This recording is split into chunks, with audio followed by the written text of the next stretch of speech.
je suis Anne Flamel, je suis médecin, actuellement médecin remplaçant. L'humanitaire, c'est un rêve de petite fille. Une grande curiosité pour ce qui se passait autre part. Je suis Jean-Claude Armand, je suis médecin généraliste à Fleury-sur-Orne depuis 25 ans.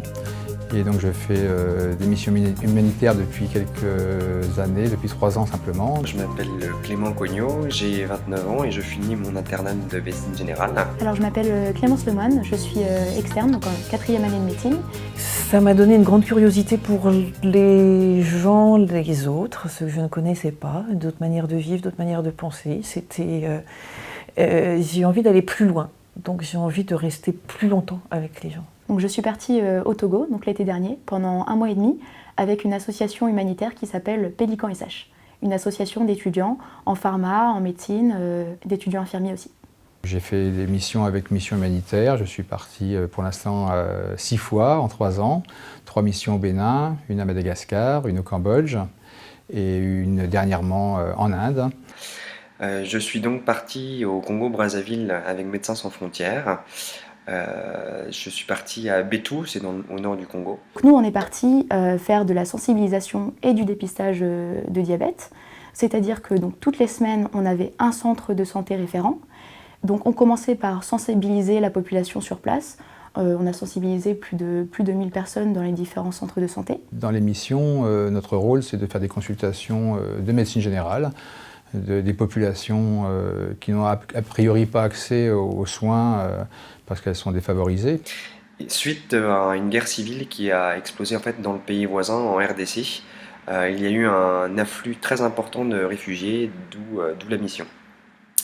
Là-bas, je me chargeais du service de pédiatrie et donc je voyais environ 40 enfants tous les jours à la visite. Il y a aussi des fois des besoins qui sont sur le plus long terme et qui sont dans l'accompagnement.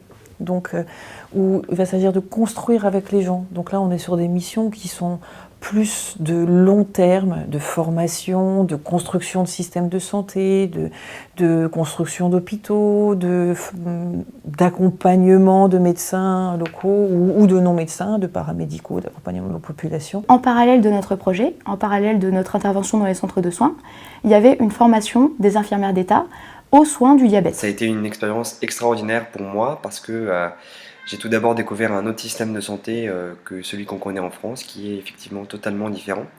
Et j'ai pu aussi travailler en accord avec des infirmiers et des aides-soignants congolais, et ça a été franchement très enrichissant.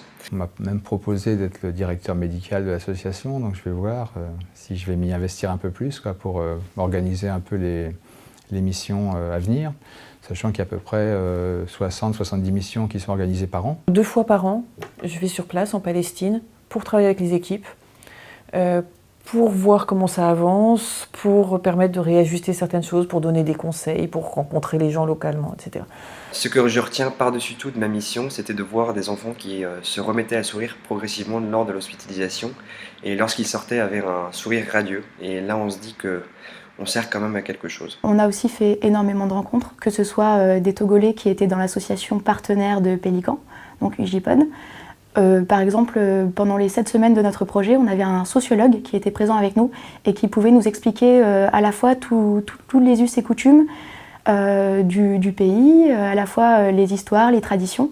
De la curiosité, de l'ouverture, essayer de penser que l'humanitaire n'est pas forcément ni là où on le pense, ni comme on le pense. La plupart des médecins qui sont partis ont attrapé le virus et recommencent. Si on me pose la question de savoir si je vais repartir, je pense que oui, probablement je repartirai un jour, ouais. Peut-être c'est plus facile de commencer en France. Ça permet de comprendre ce que c'est que l'humanitaire peut-être avant.